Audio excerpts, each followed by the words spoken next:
Welcome to London Futurists. My name is David Wood. Before we turn to our three speakers today, let me offer a few brief words of context. Over the last few days, television news broadcasts have featured, time and again, examples of healthcare systems being under severe strain. Medical staff are being called upon to work, especially long shifts. Ambulances are being held in queues outside the entrances to accident and emergency departments because there are no beds to receive new patients and no free doctors or nurses to attend to these patients. People who have been awaiting surgery for numerous issues are having their appointments postponed by months or possibly even years because hospitals are overwhelmed. In the short term, in the face of this crisis, medical staff are being urged to work even harder and to take fewer holidays. Doctors and nurses who have retired are being encouraged to return to duty. New beds are being placed in makeshift new buildings, and armed forces personnel are being drafted in to help address the staff shortage. At the same time as these short-term measures, the question is being asked: aren't there longer-term, more sustainable actions that should be taken to prevent recurrences of this kind of crisis? After all, the NHS in the United Kingdom reaches a state of near crisis almost every winter. COVID-19 is pushing it even closer to breaking point this year.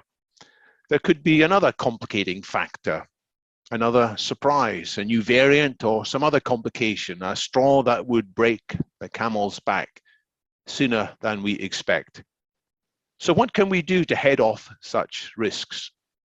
There are many answers to that question, but today we're going to be putting on our futurist hats and consider targeting the root cause of many illnesses, factors that make it more likely that people will become ill and more likely that the illness will be serious. That brings us to the topic of aging and to the possibility of increasing health spans, helping people to live in a state of good health considerably longer than is the norm at present. It's as Benjamin Franklin said back in 1735, an ounce of prevention is worth a pound of cure. If people's bodies can avoid the damage of aging for longer, it means fewer serious illnesses and fewer emergency visits to hospitals. It means hospitals under much less stress. As I said, this is a discussion with many angles, and today we're going to be hearing about some bold ideas for changes in political policies that could significantly extend health spans, possibly adding 30 years to the average health span by 2050. That's the vision of the recent report produced by our three speakers today, who are each policy leads in the Science and Innovation Unit of the Tony Blair Institute for Global Change: Karen Hooper, Martin Carkett, and Jess Northend. A word to the audience as you listen to this discussion. If a question occurs to you, you can type it into the Q&A window, where the audience as a whole will be able to see it. And if you particularly like a question that you see in that window, give it a thumbs up vote, since as chair, I'll generally be prioritizing asking the panelists the questions with most votes.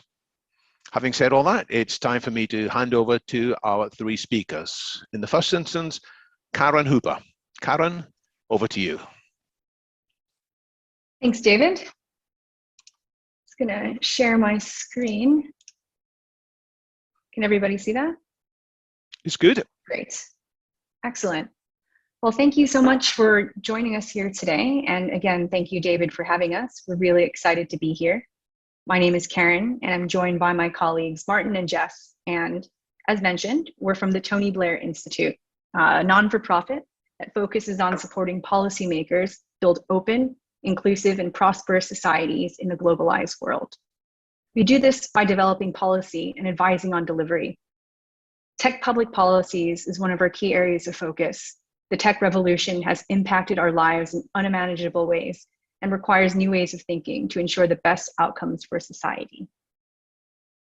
Today, we're going to talk about longevity. We're really excited to share a piece, but we don't want to just spend the entire time talking at you. So please feel free to ask questions or share thoughts. We want to have a conversation. So for many, when they think or hear about longevity, these are the sorts of headlines that probably come to mind. Certainly, the media likes to depict cartoonishly villainous Silicon Valley billionaires seeking immortality. And I'm certainly guilty of thinking that initially. But the more data we saw and the more experts we spoke to, the more we realized the importance of longevity research is not simply about extending lifespan, but allowing people to live healthily for longer. This is important not just from a quality of life perspective, but shifting demographic trends means that there are serious implications in terms of costs of healthcare and pensions. We believe that tech innovation in this space presents an opportunity to address these issues, but there's still a lot we don't know and buy-in needed from both the government and public. So hopefully, our latest piece can help bridge this knowledge gap. In this report, we're going to be focusing on the possibilities of longevity tech, the tech itself, the role of government, and the implications on society. I'm going to hand it over to you, Jess. Brilliant. Thanks, Karen. So first of all, we just wanted to say a little bit about really why we decided to focus on this area.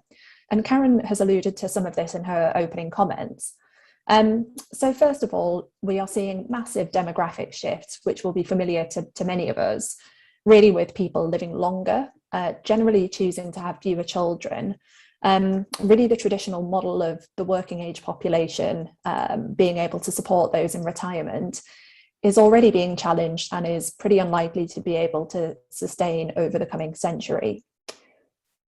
On top of that, we're also seeing a pensions crisis. This is challenging in the UK, but it is as much of an issue across developed economies as well.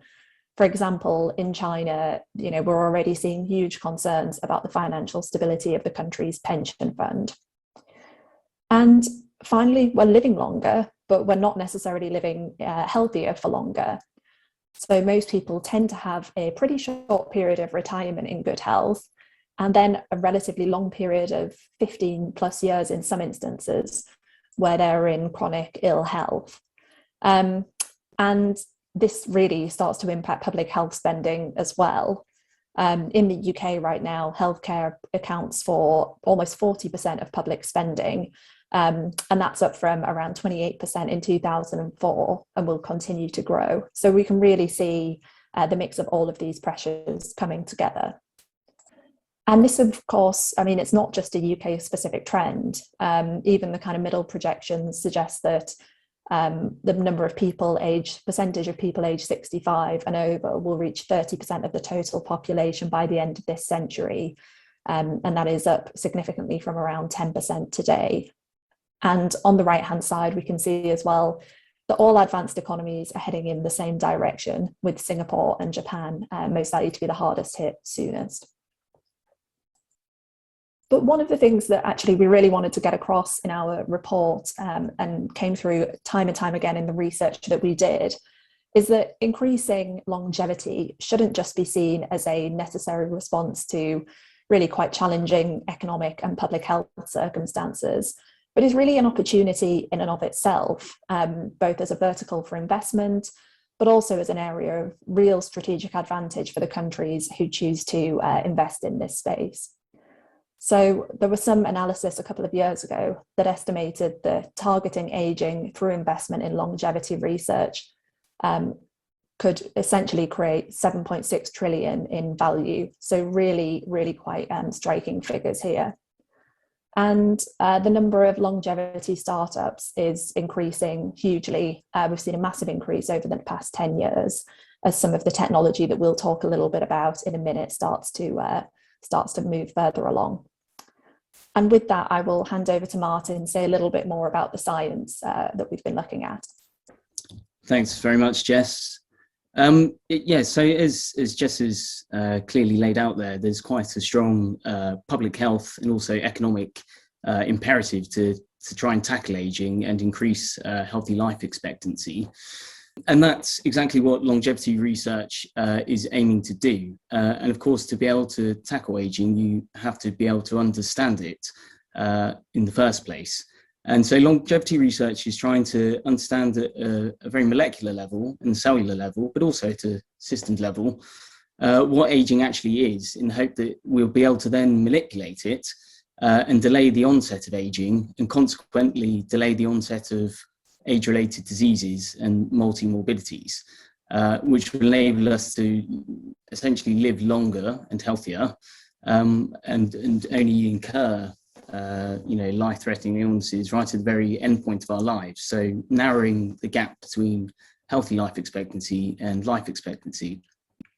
This was all, somewhat of a pipe dream really until the last sort of 10, 20 years, where there's been quite significant strides forwards in the longevity research field. And already the researchers have identified some key hallmarks of aging, which are shown in this graphic here, taken out of our report from last year. And I won't run through all 9 of them, but generally they're around stem cell exhaustion, cellular senescence, and macro molecule instability, whether that's DNA or proteins. And so there's already pathways that we're beginning to understand and are beginning to be able to target in order to delay the onset of aging. And there's been some really promising signs of progress. So I think probably the most promising is in the area of senolytics that we point to in the top left here. So these are drugs that are specifically designed to target cellular senescence. So this is a phenomena where cells stop their normal division cycles and go into a state of, an abnormal state where they're no longer dividing and they're somewhat malfunctioning and often secreting abnormal proteins into the matrix that surround them, which can cause damage to cells around them. And also cause cells around them to also turn senescent as well. And quite often it's actually the body's own immune system that then comes in to sort of clear up some of the mess that causes quite a lot of collateral damage to what would otherwise be healthy cells, and can be associated with the damage to healthy tissue that can occur in a variety of chronic diseases. But understanding the pathways that cause cells to go into this senescent state, we can target those molecular pathways and try and stop them.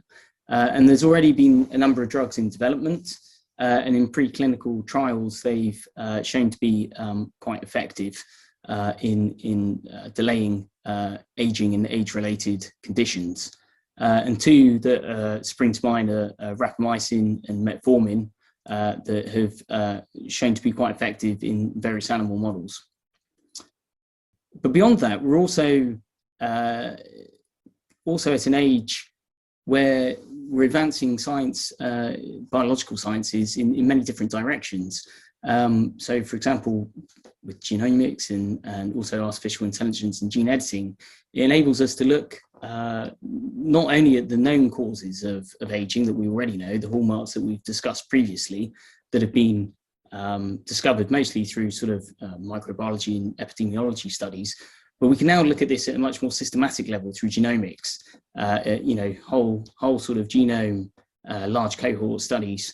And again, this is being done in various animal models and is turning up every year with new genetic elements that are associated with either particularly slow or particularly fast aging that might elucidate further pathways which could be targetable in the future. And so I think in the coming years, actually, there'll be a lot more, there's going to be a rich vein of avenues to explore and to target and develop drugs through. 2 other areas where we've made significant progress as well, which is very important, is being able to measure aging. And that's particularly important in the development of drugs, because obviously it's very difficult in a clinical trial to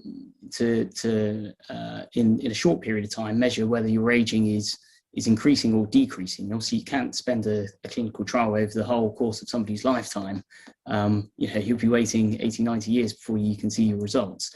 So it's important to be able to measure or find proxies to measure aging over shorter time periods. And we've already begun to start to do that with various molecular signatures, and particularly There's epigenomic clocks, methylations associated with aging, greater aging or less so. And that's been an important development. And there'll continue to be more biomarkers discovered in the coming years also. And then finally, and this is slightly different to sort of tackling aging at a sort of molecular level, but at a more systems level, regenerative medicine is also taking huge steps forward, where we're seeing great advancements in stem cell therapies that offer really great promise in being able to regenerate at a sort of organ kind of level to prevent sort of aging at that sort of more holistic way, holistic level rather. Karen, I'm going to pass back to you. Sure. Thanks, Martin. So in light of these imperatives and the exciting research and technology that's taken place recently, what are the next steps for policymakers? Well, in our report, we set out a few next steps and targets that policymakers should be aiming for. So firstly, policymakers need to be setting ambitious long-term targets in a similar vein to climate goals in order to drive progress.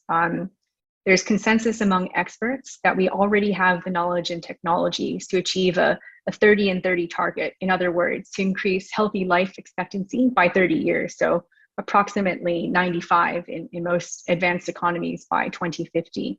And in addition to setting an ambitious long-term target, policymakers also need to set short-term targets so they can measure progress against and be held accountable for these longer-term goals. Secondly, governments need to ensure that longevity is at the heart of life science strategies.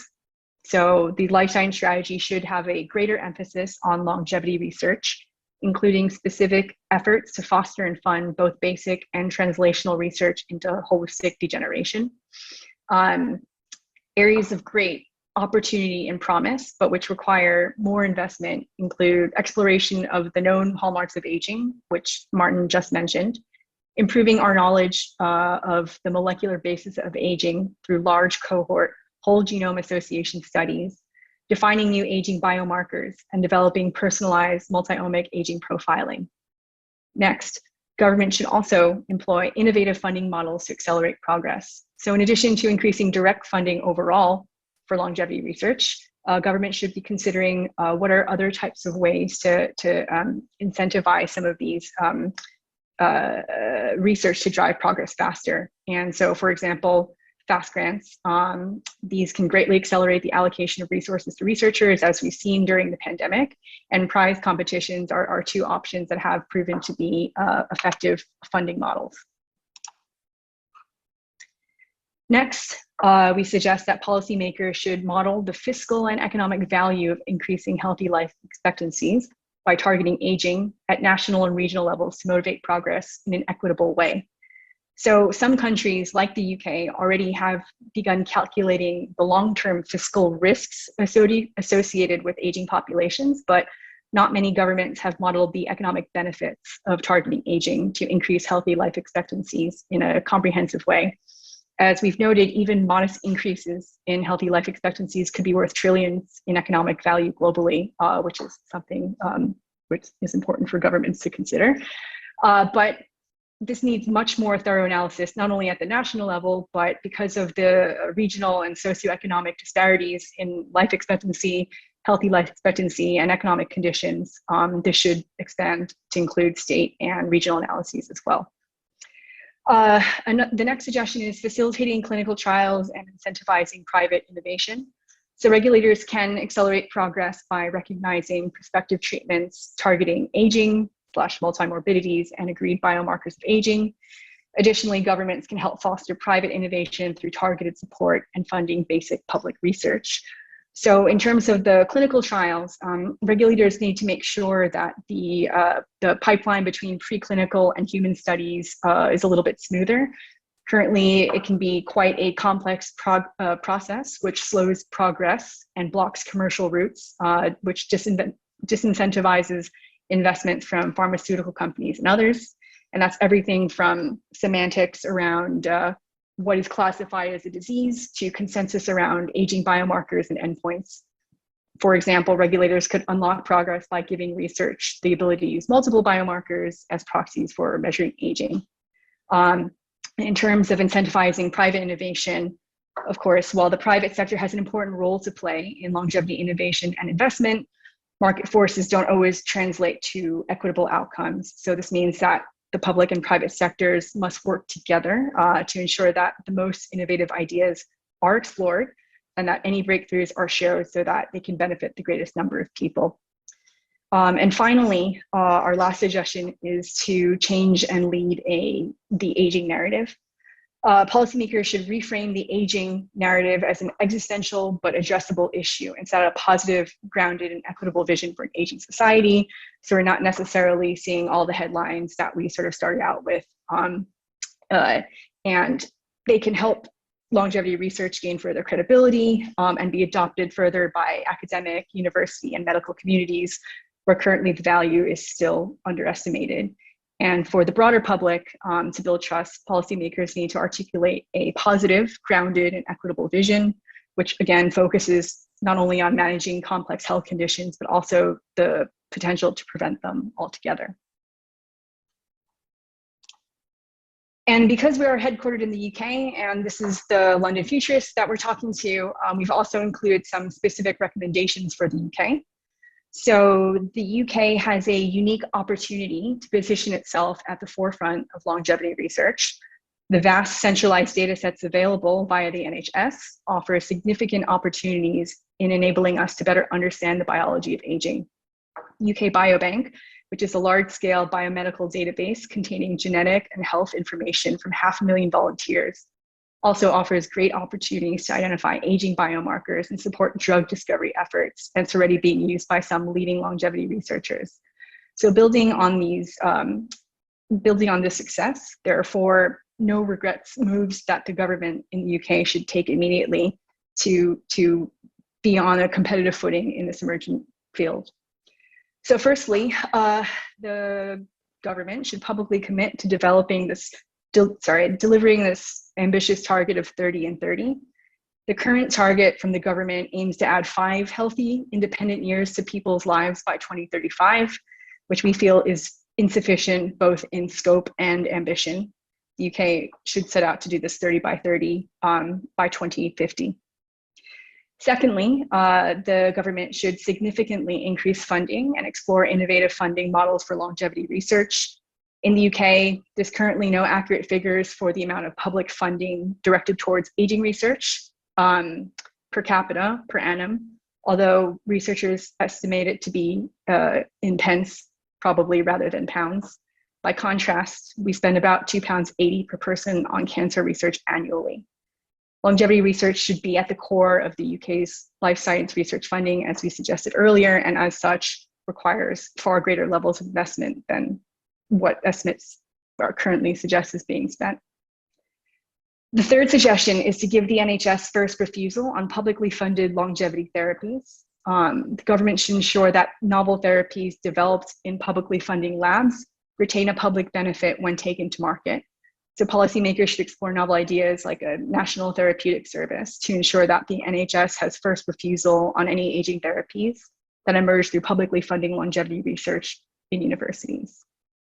And finally, this is pretty similar to our earlier recommendation, but the UK should model fiscal and economic value of extending life and health spans at the national and regional levels. Work by researchers from the London Business School, University of Oxford, and Harvard Medical School, published in the journal Nature Aging, they offer a model on how longevity-focused interventions can be quantified. The Treasury should conduct equivalent modeling to access the economic value at stake. So that was a really quick overview of what our report talked about. Thank you guys so much for listening to our presentation. We hope you found it thought-provoking. At this point, we'd like to take a pause and see if anybody has questions or comments that they'd like to throw out there. Thank you so much, Karen, Jess, and Martin. I've got loads of questions written down, and the audience are starting to type some questions in. But let me start with the $64 million question, or actually, what is it? The $7.6 trillion question. how does such a number arise? And if it really is well-founded, why aren't politicians scrabbling to reach that benefit? Because surely they're interested in such a financial upside. So I'm happy to have a first go at this, and please do jump in, everyone, if you have other views. I think part of this comes to Martin's point around the fact that, you know, the science has only made this conversation really possible actually very recently. And as anyone who has spent time in public policy knows, conversations around pensions, around ageing, tend to be things that we would rather put off and not talk about at all. But actually, you know, we are now at a point where, you know, we're also not talking about ageing in terms of living longer with the body of a 90-year-old. You know, we're talking about aging with the possibility of giving people an extended amount of healthy life expectancy. And so actually, I think what we're now talking about is a proposition that is really quite attractive for policymakers, should be attractive for policymakers, and should be part of a broader conversation as well. So I think actually the science has meant that we can have a conversation now that is very different to the type of discussion that we would have had 10, 15 years ago, and is also why this is becoming, you know, much more of a focus for the VC landscape, and also for policymakers who know that this is going to affect them in the nearish term, in terms of places like Singapore. And just to build on top of Jess's response, so in terms of the $7.6 trillion question, so that number comes from research done from the AARP in the US and Oxford Economics. So they were doing research around the 50+ cohort in terms of the products and services that they purchase directly and the further economic activity that the spending generates. And so that collectively is known as a longevity economy. And so that amounted to 7.6 trillion in 2015. And so the thinking is that, you know, this is a huge value that this cohort is bringing to the table, and keeping them healthier and more productive for longer would make a significant contribution to advanced economies. So you said that this should be attractive for policymakers. What is the reaction? Maybe it's too early to say because the report's only been out for a couple of months, if that. But can you share anything about how different policymakers or people involved generally in formulating policy, what reaction have they given you? Are they putting it off because nobody likes to think about aging and death, or are they starting to be more open-minded? So I can have a go at that one. Yeah, look, as you say, it's only recently come out, and you know, we haven't been engaging directly with policymakers in the UK or elsewhere just yet. But what it is doing is receiving quite a bit of you know, reception on the internet, in forums like this, and on Twitter, and is gaining. Sorry, I don't know if you can hear the rain battering down here in London, but it's just turned on there. But, you know, what we are trying to do with this report is to gain more attention from politicians about, and this really is the point of the report, is to gain traction with them, to highlight, you know, the potential benefits, but also the potential risks if we leave, you know, this completely unconfronted. And one of the recommendations that Karen pointed out there for governments worldwide is actually to do their own modelling of the fiscal and economic, you know, benefits. And, you know, whilst there's been independent work done by, you know, London Business School and Oxford and Harvard and so on, I mean, nobody's looking at it at a national level. And I think, you know, once the treasuries or respective departments of other governments begin to do that and start, you know, piecing together their own numbers about what the potential benefits are, I think politicians might start, you know, singing up and paying a bit more attention. So there's already requests for some of the links that you showed in your slides to be shared. Possibly somebody can type them into the chat and I'll share them again at the end of the meeting. That's a question by Alan Crowley. Could you share these links again? Let's take a question from Danny Histova. Shouldn't investment instead go into lifestyle medicine that's focusing on the prevention side of diseases such as obesity, diabetes, and coronavirus disease? Surely if there was more focus on lifestyle, and prevention, this would be a better way forwards. What's all this about drugs and stem cells? I'm happy to start with that, Martin. Feel free to jump in afterwards. But definitely, our lifestyle choices are important and will have a big impact on our aging, and especially with increased variety of wearables that we can use. It's easier to track than ever. But of course, we know that everybody is different, and so our genetics and the way that we age are going to be different as well. And so some people have amazing genes and can drink whiskey and smoke a pack of cigarettes every day for 50 years and live to be 115, while other people maybe have a very health conscious lifestyle but just have slightly different genetics. So the importance of understanding sort of at a molecular level where that aging comes from, if there's a way that we can edit the genes of those people who are not fortunate enough to have those same long-lasting genes, or other sort of interventions where we can perhaps overcome some of these traits that we're born with, to make it possible for everyone to achieve a longer, healthier life. Anyone else want to pick that up, or anything that's been said already? So I was going to say something very similar, Karen. I mean, it's obviously a massive part of the puzzle, and I would say that governments generally are already quite focused on this in terms of encouraging citizens to improve their lifestyles and become more sort of active and healthy and improve their diets. I mean, arguably they could be doing more on that front as well, I would say. But what we're trying to do here is shine a light on something that's not getting its due attention, and is also another important part of the puzzle. I would add what you said earlier, Martin, is a lot of the science has not been widely disseminated yet. People aren't used to what the recent findings are. Nur Barzilai, who I noticed you quoted in the report, he has analysed the genes of so-called super agers. And these aren't just people who happen to live long, but there are people who at the age of 95 are typically as healthy as the average 65-year-old is. They don't, at that age yet, suffer from cancer or heart disease or dementia or diabetes. And is that just because of good lifestyle? And it turns out his research is, as you said, that many of them actually didn't have great research. They may have said they lived healthy, but the evidence is that some of them smoked until well over the age of 100, and they did not live particularly healthily. And this is not a recommendation for us to smoke, but it is a recommendation to find out what's different about them.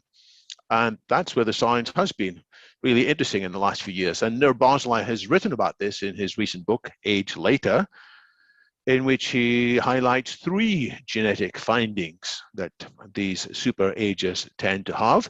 And the point is not necessarily that we are going to genetically edit people, but once we understand the mechanisms, we can often duplicate the effects by using drugs. And metformin, which you mentioned, and rapamycin both do some of the same tasks, it seems, that these genes do in these remarkably interesting healthy groups. Now, this needs to be more widely discussed, and over time, more people will be interested and say, well, what is it? What is it about these super agers, and how can we benefit from them?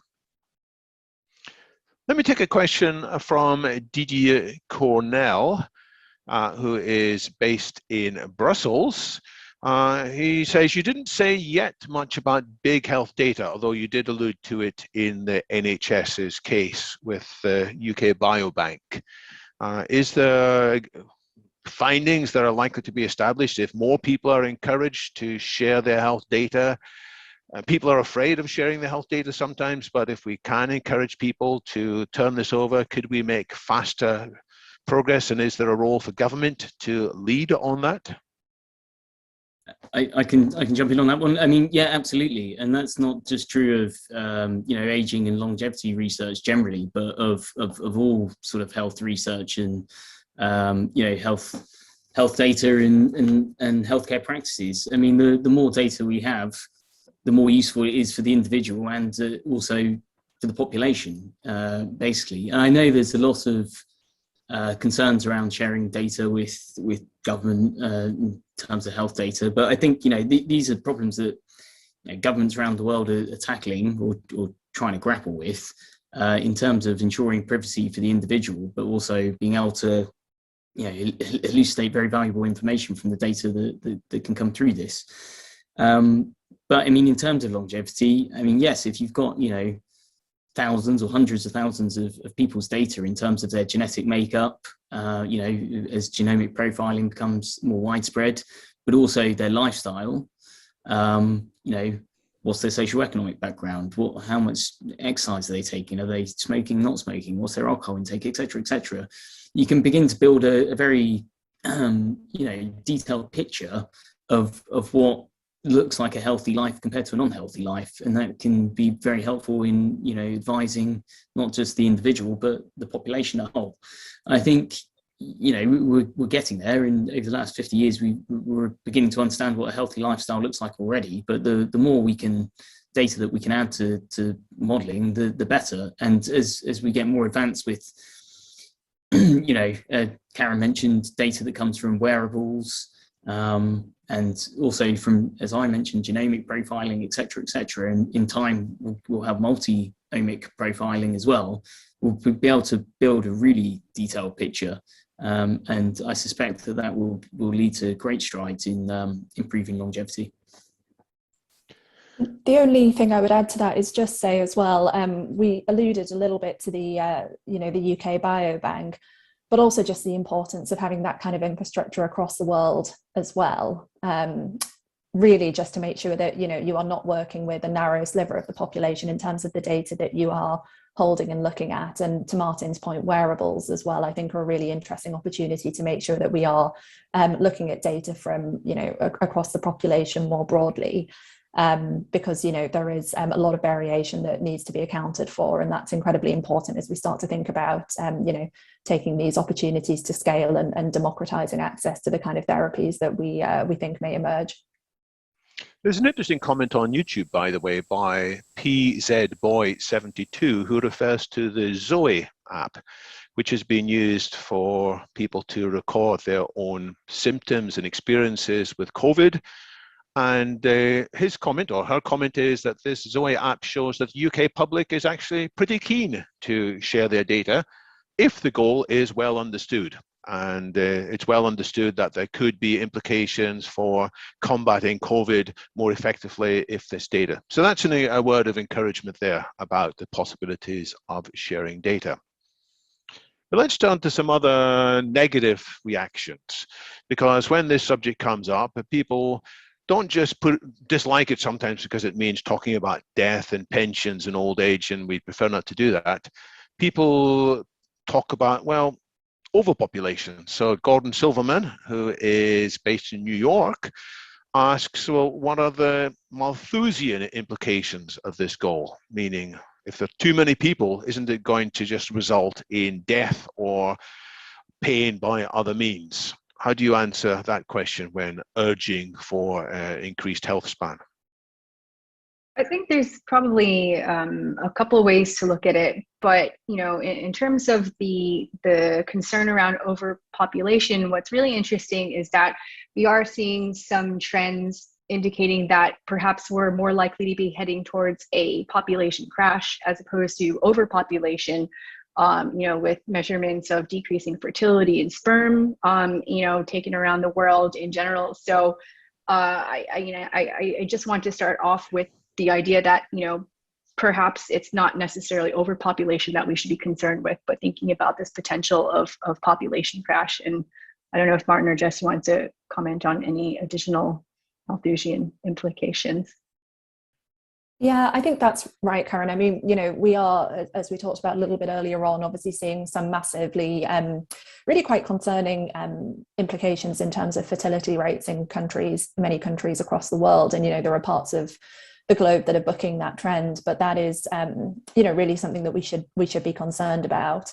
I mean, I suppose one of the other implications to think about is how to feed a population which admittedly may not grow at its current level, but will still be growing across the globe when you look more broadly.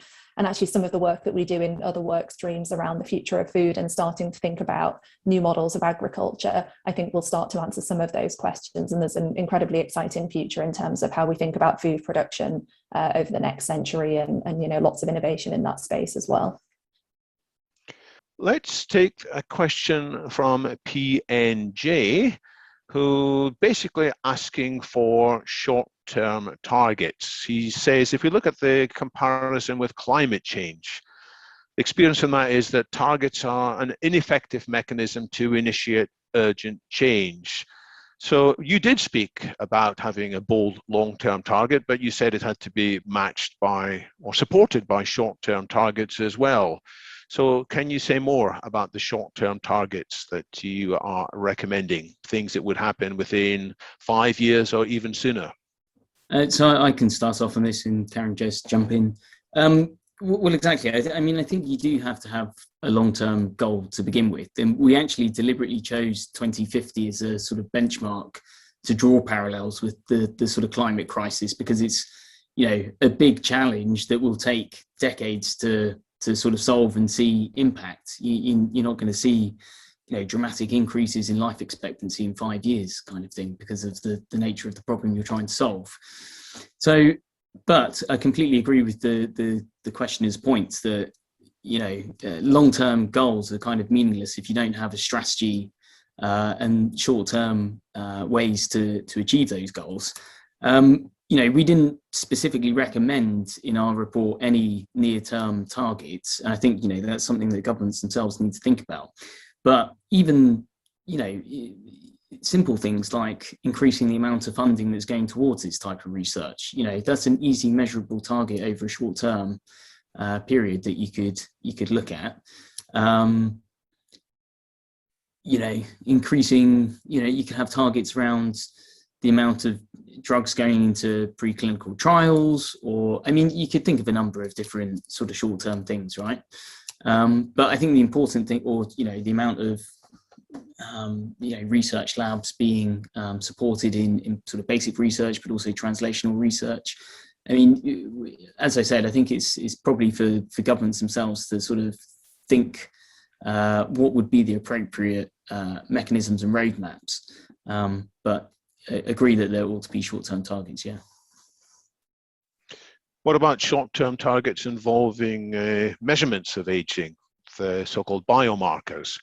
If people routinely had their biological age announced at their annual checkup, and somebody would go in at the age of 62 and they'd be told, well, your biological age is 72. If that were possible, that could be done quite soon. And so long as there were things that could be done to direct the person who is 10 years biologically older than they thought, if they could direct them, that might help. So that's one possibility. Another possibility, and that takes me to a question by PNJ, which is getting aging explicitly recognized as a disease, which you touched on in your discussion on speeding up the translation of research. What do you see in terms of that? Is that something that can be done relatively quickly? Is that desirable, to call everybody who is old a victim of disease? So I think it would be desirable and very helpful as sort of part of facilitating clinical trials. So, you know, part of the issues that some of our research we spoke to face was, you know, navigating the regulations of clinical trials. And if in the country that they're trying to do the clinical trial in, aging is not recognized as a disease, then it makes it harder to even get the clinical trial started. And there's been similar issues around, you know, consensus around what's considered an appropriate biomarker as well. And so it would definitely be desirable in order to help speed up some of these trials along. And, you know, it was a big step in 2018 when the World Health Organization added an extension code for aging related to the International Classification of Diseases. But not every country has similarly done so. So a few countries have started to follow that lead, but it's definitely something that would also be a way to measure progress in the short term, sort of to add on top of the previous question and help facilitate these trials so that we can get these potential medicines out faster.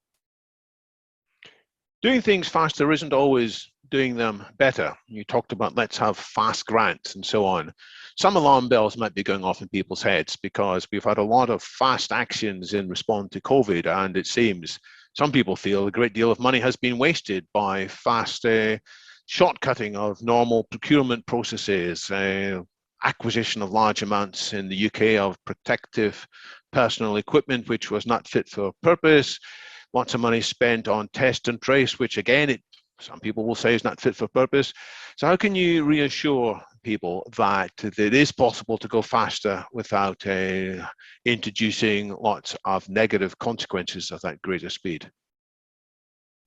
Well, I mean, I think you can, right? There will be some negative consequences. And it's a trade-off between risk and speed, I guess. And with COVID, the imperative was to act very quickly, and you accepted a higher risk tolerance, and consequently affected.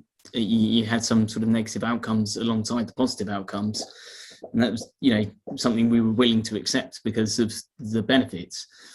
With aging, you could make a similar argument that if the value of targeting aging is that great as it appears to be, then if you do end up wasting a few million or a few billion, it's orders of magnitude less than the economic value that could be produced at the other end.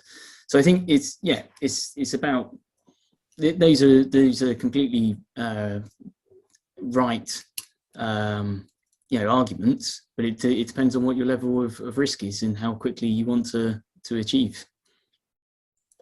Yeah, I completely agree. I think a lot of this is really the kind of political calculation of where the trade-off is.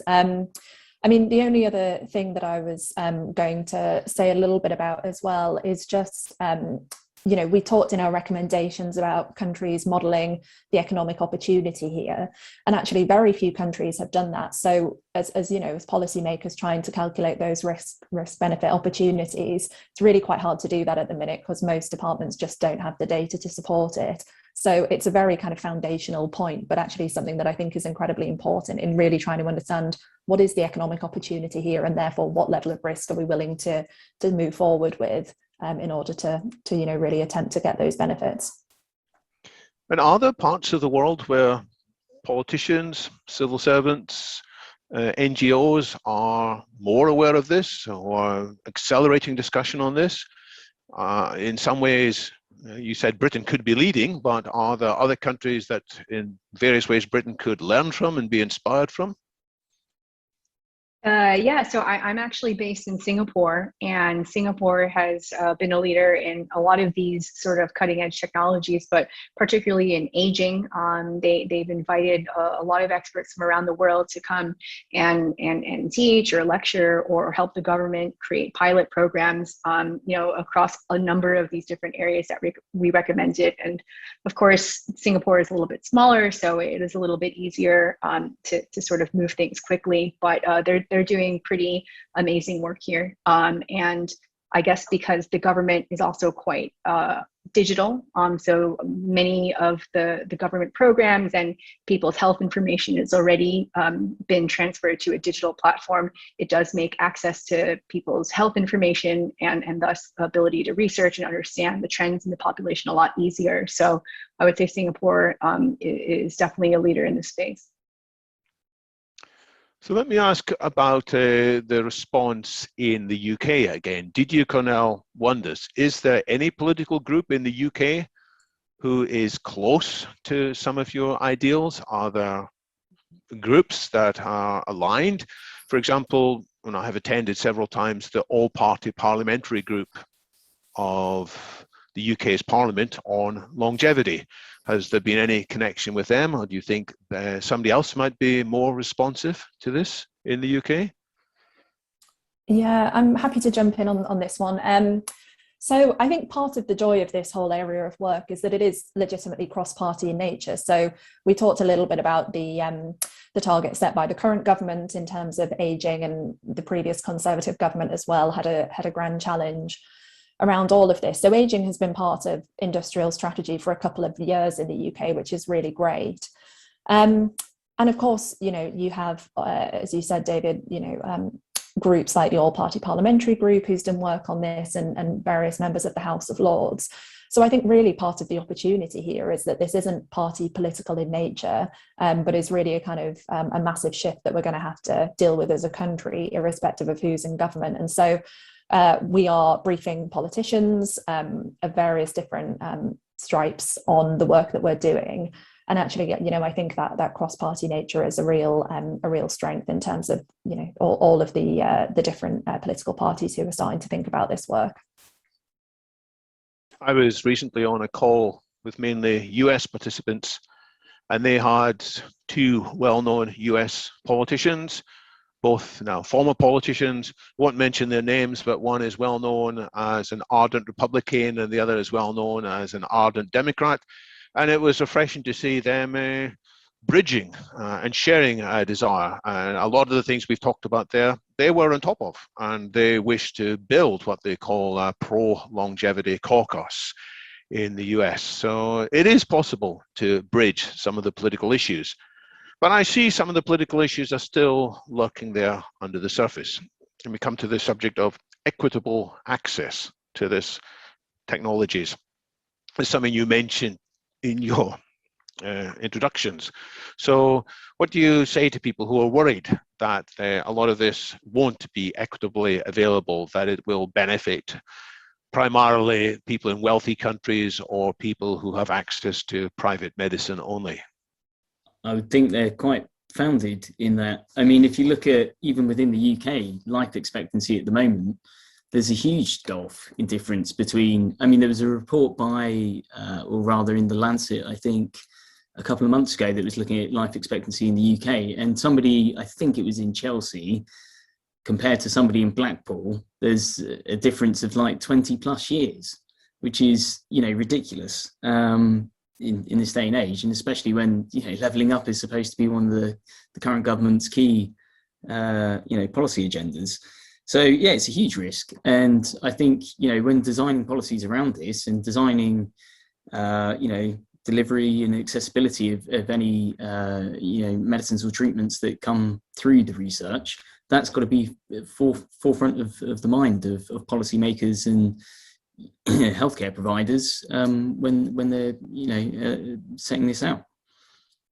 Yeah, and just to add on top of this, we touched a little bit on it in the recommendations, but definitely in trying to make sure there's a balance between the role that the public and the private sectors are playing in this. Of course, it's important for the private sector to be involved to encourage innovation, sort of take these crazy leaps that maybe the government perhaps wouldn't take, but also at the same time, that doesn't always lead to the most equitable outcomes. And especially if the private sector is building on foundational work that's coming from publicly funded researchers, we want to make sure that more people are sharing in those benefits. So definitely making sure that there is a cooperation between the sectors and it's not sort of just led by one or the other would help a little bit with the equitable outcomes. But as Martin said, it's definitely a risk and something that we need to think about and policymakers need to be thinking about when designing policy in this space. There is a question posed anonymously on roughly the same angle. Quality of life seems inextricably linked to a sense of purpose. We have a world in which there is more abundance than ever, but many societies and individuals are experiencing severe challenges that seem rooted in a lack of purpose. People are falling foul of obesity and related diseases. Isn't adding to health span without also solving these societal problems going to compound problems? So how do you divide your attention between these broader societal issues of purpose and equity and the particular health initiatives to extend health span?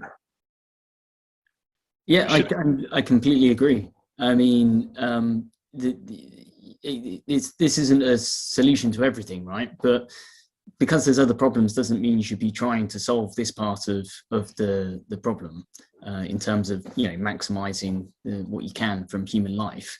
But completely agree, it's got to be complemented with policies that look at wider societal issues around these sorts of things, and putting those in place. And I think in particular, I mean, if we're looking to extend healthy life expectancy, then you also got to think about, targeted sort of economic and labour force interventions at the older age, at the over 60s. I mean, if you look at most sort of growth policies and economic policies that come out from most governments these days, it's quite a lot of it's targeted at younger generations. Let's help young people do startups and things like that. But actually, if the population overall is going to be aging generally, even without longevity research, that's probably going to be the case, then we also need to be thinking about sort of the over 65 economy and workforce, and what purpose they can have and what contribution they can make for a longer period of life, and not be sat there on a pension for 20 or increasingly 30 plus years, not really contributing to society. So I think it's a massive conversation that has to be had.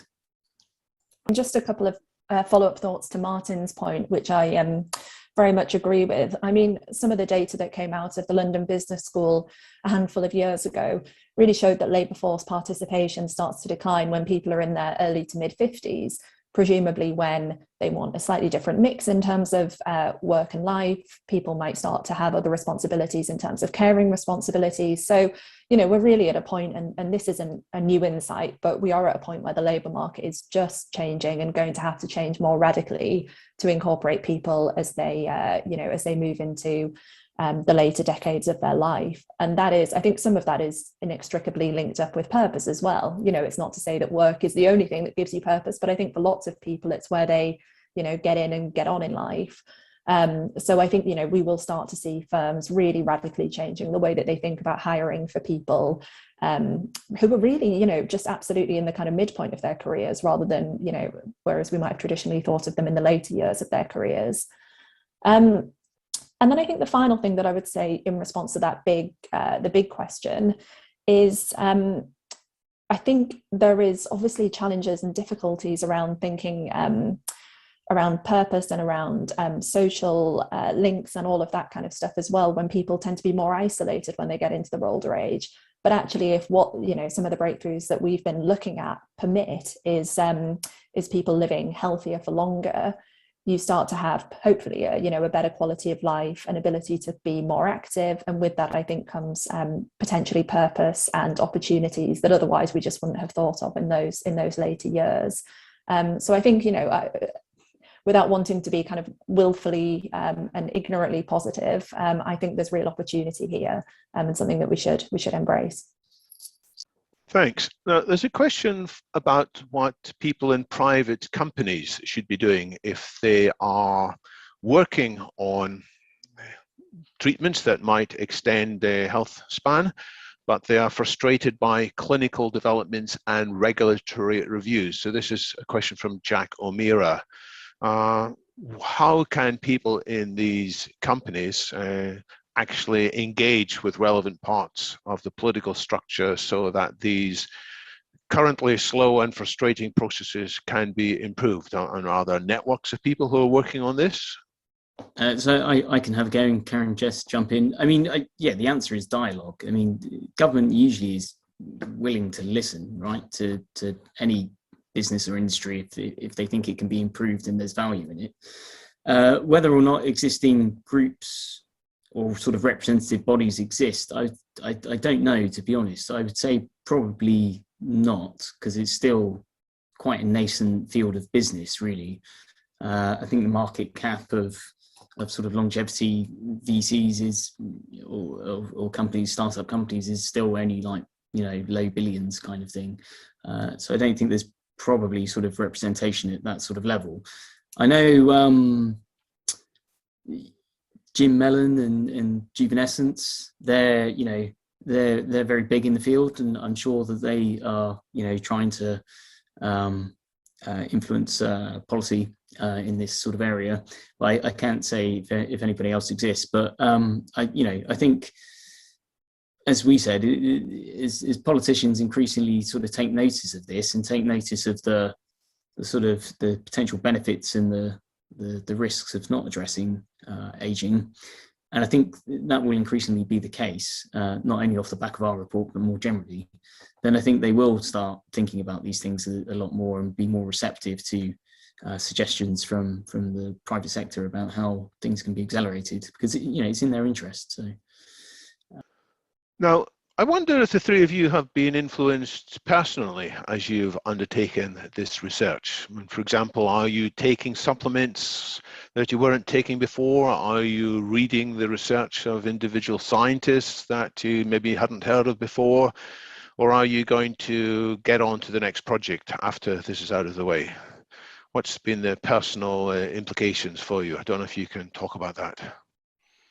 Yeah, I mean, I definitely can. I feel like you definitely go down a rabbit hole in this area, and especially because we spent quite a bit of time reading a lot of these reports and speaking to a lot of the leading figures in the space. So reading and speaking to people like David Sinclair, Neil Barzilai, like all of these people who are doing these amazing research has definitely led me to reconsider some of my lifestyle choices as well, including getting wearables, thinking about other lifestyle choices, maybe opting to drink Pinot Noir, which is perhaps not necessarily something that they're officially recommending, but when you think about the resveratrol and sort of other type of supplements that are recommended by people like David Sinclair, sort of seems like an easy way in. So definitely starting with the lifestyle changes. I am thinking a little bit more about some of the other stuff, but definitely been researching a lot more into it. And I think this is something that we're going to be looking at, not just the scientific and tech implications of it, but some of the economic modeling in our next piece. So it's just definitely the first of a few pieces in the longevity space that we're looking at. I've got to say, this was one of the favorite questions that we got to ask the experts when we were doing all of our interviews and chatting to everybody, hearing a bit about people's individual regimens. I mean, for me, similarly to Karen, general health, being really cognizant of, what one is eating, movement, all of that kind of stuff, which was obviously something that we talked about a little bit earlier on. But yeah, I mean, I think as well, starting to get into the wearable space. And so, David, you mentioned this earlier, but when really not that far off in terms of being able to, understand one's biological age and measure, sleep quality, a whole ton of different variables. And so that's certainly something that I'm interested in and will become, I think, more interested in as the quality of the data improves over the next couple of years. But really, to the question earlier, giving people enough information so that gradually, if you knew that you were biologically 10 years older than your kind of traditional age, you have information that can help you act and really kind of nudge people en masse. So that's one of the things that I'm really excited about. Martin, anything to add? No, nothing further, but you do become more conscious of all your decisions, because you're like, will this extend my life or limit my life? Yeah. We've been touching on David Sinclair a bit. There is a question by Danny Hustova. If you have comments on the data presented by David Sinclair. No, none of you are professional gerontologists, so I'm not expecting you to be on top of this. But I mean, David Sinclair is a professor at Harvard and has written a book, I think it's called Lifespan, Why We Age and Why We Don't Need to Age. I mean, he is interesting not just because of what he writes about, but he does seem to be a living embodiment. He is well in his 50s, but he seems to look younger. His father is in his 80s and also seems to be a lot younger than an ordinary 80-year-old. And so there seems to be at least some anecdotal evidence that people who take various compounds might just look younger. And I think this is something that could be the case in 5 years' time. There might be more evidence from the metformin trial, for example, the trial that's been delayed several times. But in principle, it should have run, it should be running quite soon. And there might be more evidence that a simple, inexpensive drug. I think the most expensive thing about the metformin trial is the cost of the placebo. Maybe that's a bit of a joke, but metformin itself is low cost because it's been used for diabetes for many years. So, I mean, have you been influenced by the examples of David Sinclair, or are there any other researchers that made you particularly think, wow, this is somebody who seems to walk the talk as well as just talking the talk. Yeah, I mean, I think it's fascinating what David Sinclair does, and of course, as you mentioned, we're not scientists in this particular field, but we're definitely keen and following what's happening in some of these trials and clinical trials that they're starting to run, especially around metformin, and what that might look like in the next few years as products coming to the mainstream market that we would be interested in hearing more about and potentially trying ourselves. But I think some of the things and access to materials and to testing that a lot of these scientists have is something that we obviously currently don't have at the moment. So it's a little bit hard to say until it goes through some of these later trial stages and hits the mainstream market, whether or not we would be able to try it quite at this point. And that's why would be very useful if some of the trials could run more quickly instead of the complex processes that you described. Is there any encouragement for what has happened in COVID? I'm not talking now about acquiring PPE, but some of the vaccines were developed faster than people had thought. If we wind back the discussion 18 months, people were very skeptical about whether any vaccine would be available soon. And now we have multiple vaccines available more quickly. So there's the development, but there's also the fairly rapid testing processes. There have been special things done. And some political advisors, I think of Dominic Cummings, who's quite a controversial person here in the UK, but he has advocated that there should be much more urgency in addressing a whole bunch of issues which would allow these trials, new policies, new methods to be trialed quickly. Is there other lessons from the COVID experience? Are you optimistic that people will be able to do things faster, or are you a bit like Dominic Cummings? Are you more pessimistic that the treacle, maybe that's not his word, but the slowness of normal administrative processes will prevail and we'll go back to doing things far too slowly again? So I'm optimistic. I mean, I think COVID has shown us that when when you're really up against it, when you really have to, you can do things a lot quicker than what we were previously doing them.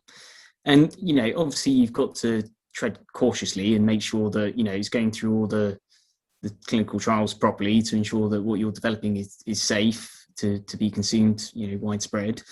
But I mean, if you look at the vaccines that were developed, two of them using novel delivery methods and novel technologies, they were put together very, very quickly and went through clinical trials very quickly and have proved to be safe. I mean, they've gone around the world into millions of people, billions of people, without major side effects to anyone. So I think it's certainly very possible to move quickly.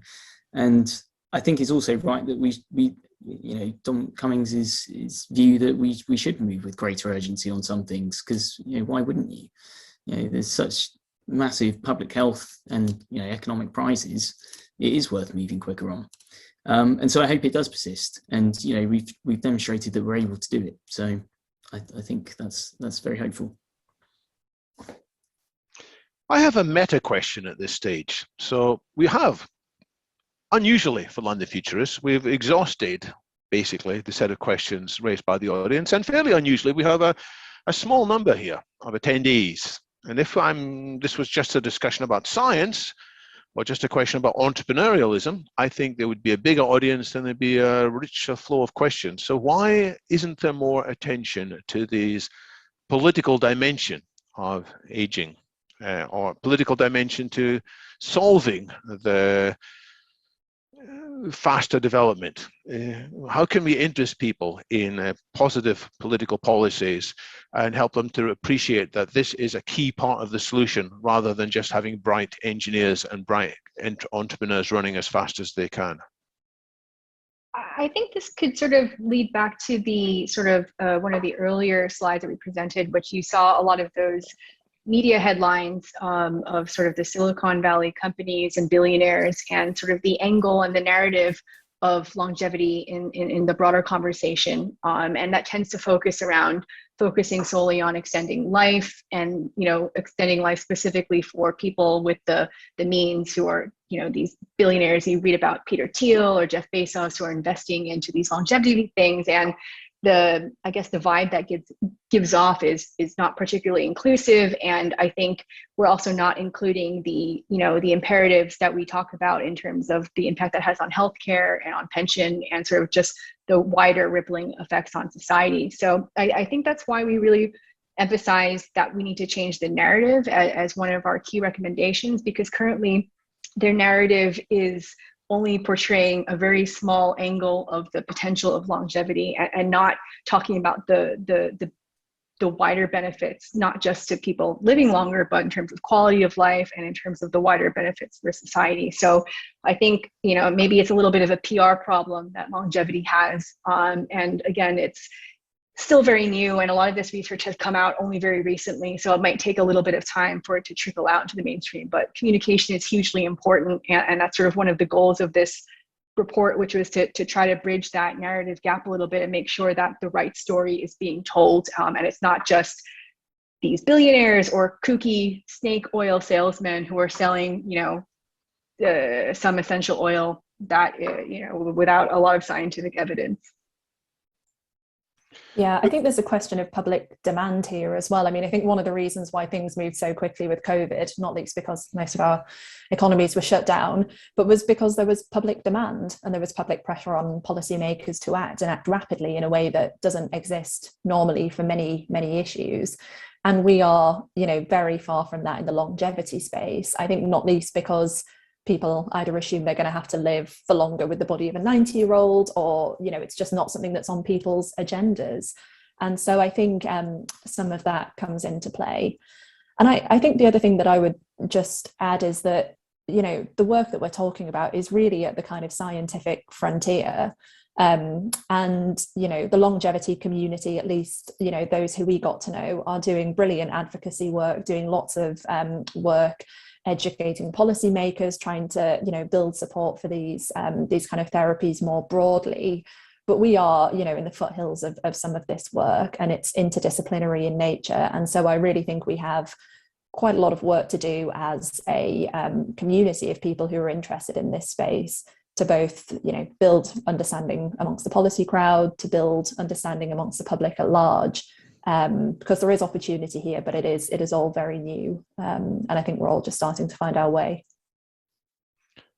So what would be the headlines of this narrative? I think you covered them already, but it's worth, if we're saying that the narrative gets lost, the narrative that we would like gets drowned out by other things, it's maybe worth emphasizing again. This benefits everybody in all areas of life. This is something that will make people's lives quality better. I mean, you did mention earlier that actually the number of years in which people are living in a poor state of health, chronic illness, has increased. And the counter narrative is actually this period of poor health will diminish. Is that credible? What are the things that you would want to highlight in terms of the narrative? I mean, I think that's right. It's just highlighting to people the prize, right? And the size of the prize, and also how attainable the prize is, which is what we've tried to get across in the report, I suppose, is that this isn't a complete pipe dream anymore. It's not, as Karen was saying, snake oils and charms or whatever. It's, there's genuine grounded science that is making, quite significant strides in progress. And it's now, within our grasp that just like we've tackled other, or, had a good crack at tackling other chronic diseases, your cancers and so on and so forth, okay, progress has taken a lot of time, but we have been making progress. And if we, spend energy on tackling aging in a similar sort of fashion, then we can also make similar progress. So I think that is the narrative. It's saying, you can live longer and have a much better life, or much better quality of life. Who wouldn't want that, let alone the economic imperatives? And I think it ties to a sort of a general, more meta mood that we currently have globally in terms of our view on technology. There's been this big backlash in the recent few years on technology, whereas a couple of years ago, we were a lot more optimistic about what technology could do for us, and we've seen some of the cons that come with technology. So there's a general, issue around managing technology and our policies around technology that also needs to be addressed on a broader scale, not just for longevity, but I think that's part of the distrust that comes with it. And, David, you and I were talking earlier about a lot of these sci-fi sort of movies and TV shows that are coming out. They do tend to paint a slightly darker picture than perhaps of the possibilities that we're currently seeing in longevity. So there's the so-called techlash, where people are more negative about the risks of big technology than before. People say, hey, not everything has a technical solution. There are other ways to solve issues in life. And then there's what Alan Crowley in chat is referring to as the dumpster fire that is healthcare in the USA, seemingly an insurmountable juggernaut which can't be having its course changed. So there's a pessimism that we need to counter. And Martin, earlier, you were saying, well, we need to show positive examples. We've done this in the past in other fields, and we can do it in this field too. So what are the positive examples that we can point to encourage people that although it seems today there's a juggernaut towards greater ill health, there are grounds for hope? What are the positive examples you had in mind there, Martin?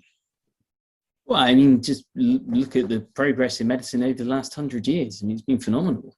Like since the early 20th century, and if not before.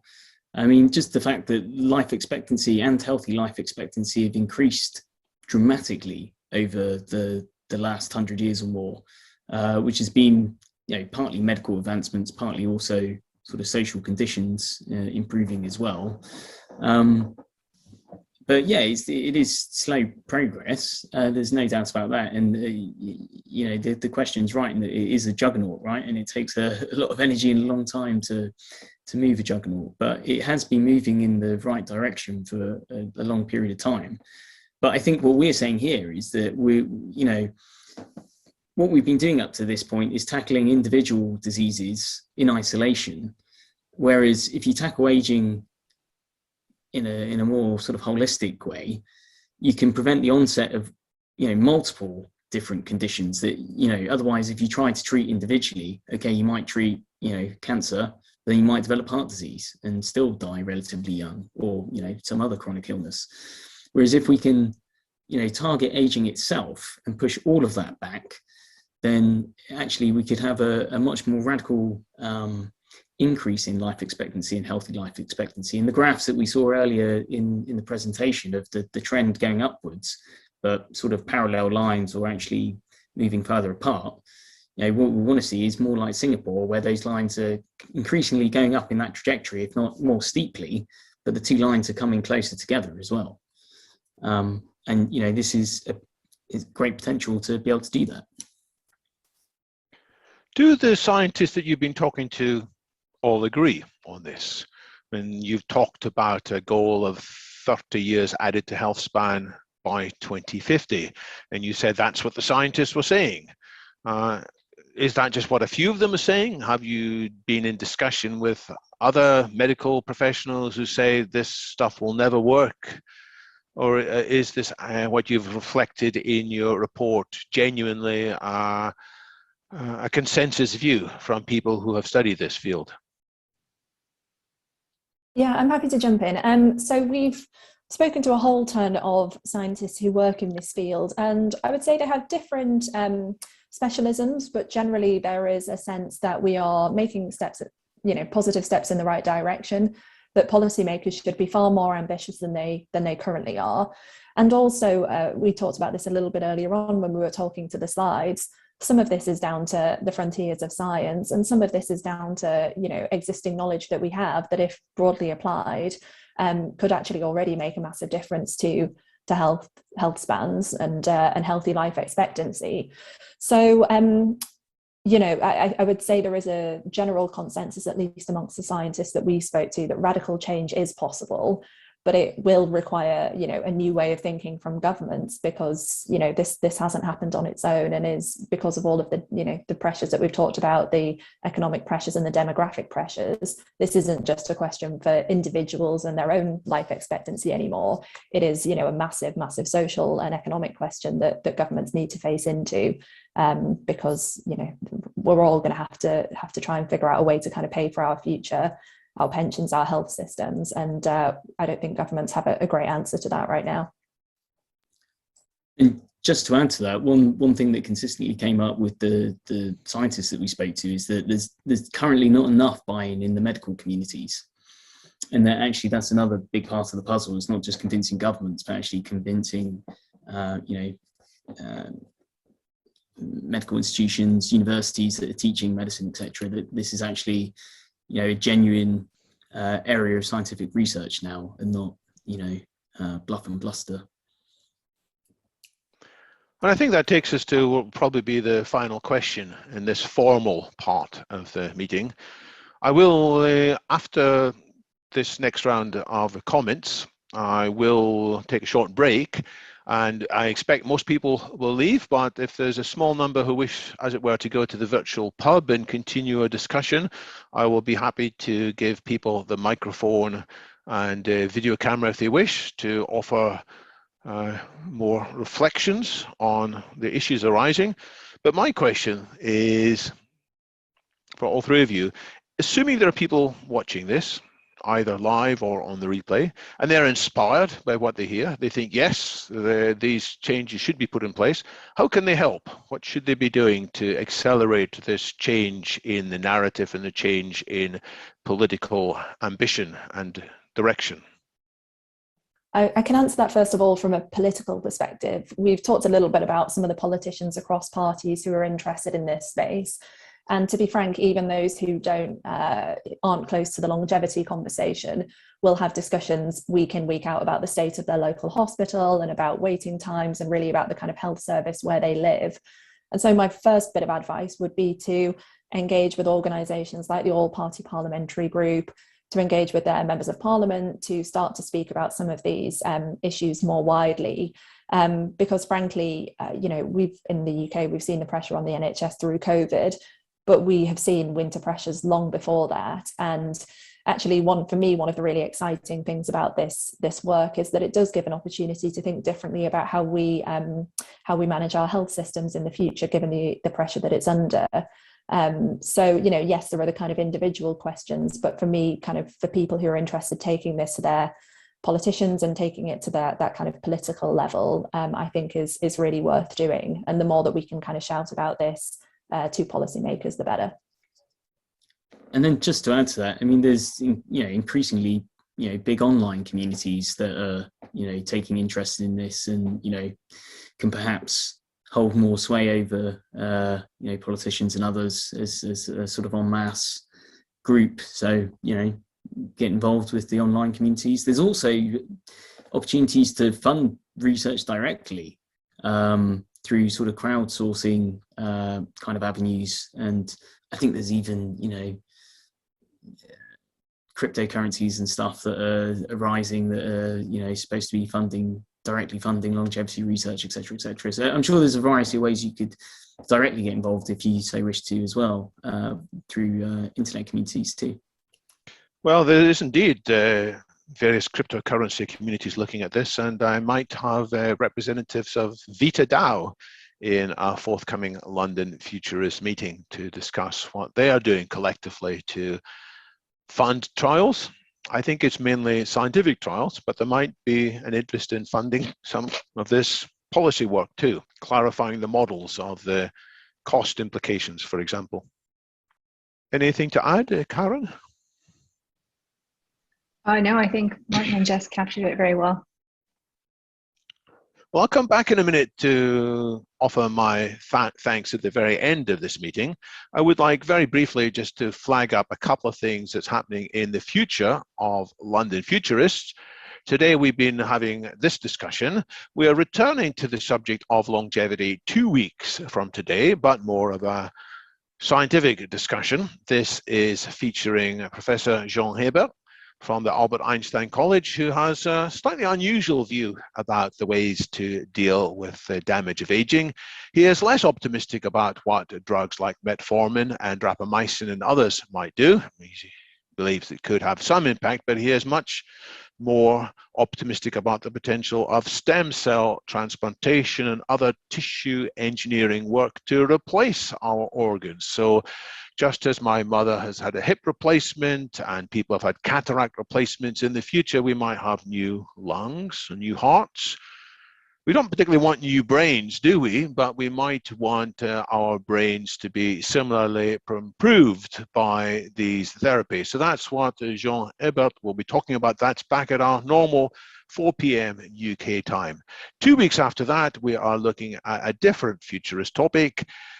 Artificial intelligence underlies a lot of the new research into healthcare and many other things.